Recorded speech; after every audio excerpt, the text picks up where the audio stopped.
Hello friends, welcome to our channel మనసు and తనువు.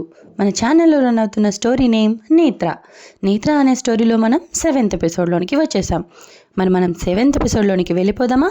వెళ్ళిపోయే ముందు ప్లీజ్ దయచేసి మన ఛానల్ని లైక్ చేయండి, షేర్ చేయండి, కమెంట్ చేయండి, సబ్స్క్రైబ్ కంపల్సరీగా చేయండి. మంచి స్టోరీస్ మీకు అప్డేటెడ్గా ఉండాలి, రావాలి అంటే ప్లీజ్ మన ఛానల్ని కంపల్సరీగా సబ్స్క్రైబ్ చేసుకోండి. మరి మనం మన స్టోరీలోనికి వెళ్ళిపోబోతున్నాం. అలా ఆమె ఎంతసేపు కూర్చొని ఏడ్చింది ఆమెకే తెలియదు. బట్ రాత్రి అవుతుండగా కళ్ళు తిరిగి పడితే రంగమ్మ ఆమెని లేపి గెస్ట్ రూమ్లో పడుకోబెట్టింది. రష్యన్ వాళ్ళతో డీల్ సక్సెస్ అయింది.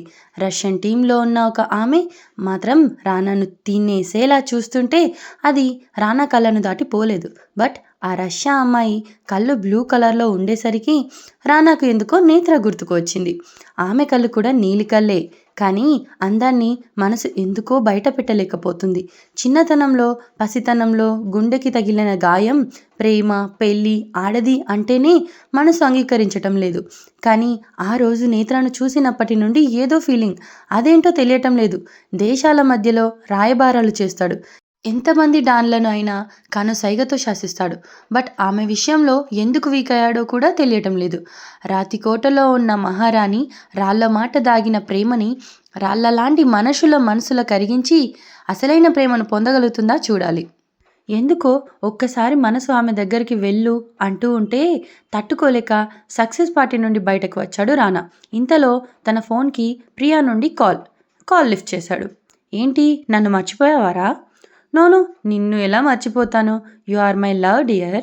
అబ్బా, అందుకేనా నాకు ఒక్క మాట కూడా చెప్పకుండా పెళ్లి చేసుకున్నావు? అదంతా ఒక యాక్సిడెంట్. లైఫ్లో అన్నీ యాక్సిడెంట్గానే జరుగుతాయి. బట్ నేను నీ లైఫ్లో ఎంత ఇంపార్టెంట్ అనేది ఇప్పుడే తెలుస్తుంది. ఇక్కడ అందరూ నీ మీద, నువ్వు పెళ్లి చేసుకున్న అమ్మాయి మీద చాలా కోపంగా ఉన్నారు. I know. నాకెందుకో చాలా భయంగా ఉంది. తను ఎక్కడ ఉందో నీకు తెలుసా? తెలుసు, ఇందాకే కాల్ చేశాను. లాయర్ రా నువ్వు. Okay, take care. ఎవరో వస్తున్నారు. ప్లీజ్ నువ్వు కూడా జాగ్రత్త. తను ఎక్కడ ఉన్నా ఈ ప్రపంచం నా చేతిలో ఉంది. సో తను నీకు అవసరమైనప్పుడు నీ కళ్ళ ముందు ఉంటుంది Priya. Love you Priya, miss you badly. Anyway 1 month తర్వాత కలుద్దాం. ప్లీజ్ టేక్ కేర్ రా. నాకు నీ వైఫ్ క్యూట్ పిక్స్ ఉంటే పంపు. తను నీ అంత క్యూట్ కాదు. నాకు అది తెలుసు. ఎనీవే బాయ్ అని ఫోన్ కట్ చేసింది. ఇంతలో మనసు నేత్రాను గుర్తు చేయడంతో 1 month ప్రియాను కలవకుండా ఎలా అనుకుంటూ మళ్ళీ పార్టీ హాల్లోకి వెళ్ళిపోయాడు. అప్పటికే అక్కడ తారలు దిగి వచ్చిన వేళ అన్నట్లుగా పెద్ద మూవీ స్టార్స్, రాజకీయ నాయకులు, ఒక్కరు కాదు ఎంతోమంది సెలబ్రిటీస్ వెయిట్ చేస్తుంటే రానా జానీ వాకర్ బాటిల్ తీసి చీర్స్ అన్నాడు. అంతే, ఇంకా అందరూ మత్తులో మునిగి తేలుతూ ఉంటే ఎంత ఆస్తి ఉన్నా గుండెల్లో ఏదో బాధ, అది ఎప్పటికీ తీరేలా లేక మందులో మునిగి తేలి రాత్రి 2 గంటలకు ఫుల్ సెక్యూరిటీతో ఇంటికి చేరుకున్నాడు రానా. లిఫ్ట్లో తన రూమ్కి చేరుకోగానే కళ్ళు ఎవరికోసమో వెతికాయి, కానీ ఆ మనిషి అక్కడ లేకపోవటంతో నేత్ర అంటూ గట్టిగా అరిచేసరికి మంగమ్మ వచ్చి, బాబు నేను రాత్రి వంట చేయడానికి వచ్చేసరికి నేత్రమ్మ కళ్ళు తిరిగి పడిపోయింది నేల మీద. ఆమెని ఇక్కడ తీసుకొని రాలేక కింద గెస్ట్ రూమ్లో ఉంచాను అన్న ఆమె మాట పూర్తి అవ్వకుండానే అతను నేత్ర ఉన్న రూమ్కి వెళ్ళాడు.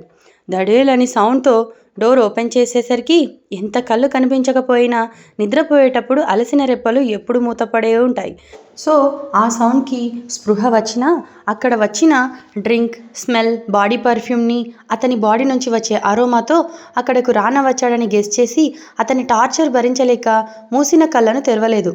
అతను మాత్రం అలాగే ఆమెని బెడ్ లైట్ వెలుగులో చూసి మరింత దగ్గరకు వచ్చి అలాగే చూస్తూ ఉన్నాడు. కొన్ని క్షణాల తర్వాత అతని చూపు ఆమె కుడి చెయ్యి పైన పడింది. బాగా కాలి బొబ్బలుండటంతో తన పర్సనల్ డాక్టర్కి కాల్ చేయగానే నిమిషాల్లో ఆమెకి రాయవలసిన ఆయింట్మెంట్, మెడిసిన్స్ తన ప్యాలెస్కి రాగానే రంగమ్మ అతని చేతికిచ్చింది. ఇంకా అబ్బాయి గారు అమ్మాయి గారిని ఎవరికంటా పడనివ్వరా? బాబే డాక్టర్ అయిపోతారో ఏమో అనుకుంటూ చూస్తుంటే మంగమ్మ వెళ్ళి మిల్క్ తీసుకురా అన్నాడు. క్షణాల్లో మంగమ్మ మాయమైతే అతను బెడ్ కింద కూర్చుని నెమ్మదిగా ఆమె చేతిని పట్టుకొని అతని బుగ్గలకు అదుముకున్నాడు. అప్పుడే అతని నుదురుకు గడ్డంకి మధ్యలో ఎంత గ్యాప్ ఉందో అంచనా వేయగలిగింది నేత్ర. తర్వాత ఆ చేతికి గాలి ఊదుతూ అతని పెదవులకు ఆంచుకున్నాడు. అతని పెదవులు ఎలా ఉంటాయో ఊహలో ఊహించుకుంటూ ఉంటే మొదటిసారి ఒక మగవాడి స్పర్శకు గురై గుండెల్లో గుబులు బయటకు పడనివ్వట్లేదు. కొత్త అనుభూతికి లోనైంది నేత్ర. ఇంతలో ఆమె చేతికి ఆయింట్మెంట్ రాసి బ్యాండేడ్ వేశాడు.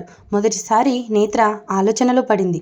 ఎప్పుడైనా దేనినైనా తాకి ఆ స్పర్శ తగలగానే ఆ వస్తువు ఎలా ఉంటుంది లేదా ఒక వ్యక్తి ఎలా ఉంటాడు అనేది ఎక్స్పెక్ట్ చేయగలదు ఆమె. ఈవెన్ ఒక చిన్న పెయింటింగ్ అయినా కూడా ఆమె స్పర్శించడం ద్వారా ఊహించగలదు. బట్ ఫస్ట్ టైం రానాను తన ఊహలో చిత్రీకరించలేకపోతే ఆమెకి అర్థం కావటం లేదు. రానా ఆమెకి బ్యాండేడ్ వేసి మంగమ్మ తెచ్చిన పాలను నేత్రాను తన గుండెలకు హత్తుకొని పాలు తాగించి టాబ్లెట్ వేసి అదే మత్తులో అతను కళ్ళు మూసుకున్నాడు. ఇది ఫ్రెండ్స్ ఈరోజుటి ఎపిసోడ్. మీకు నచ్చిందని అనుకుంటున్నాను.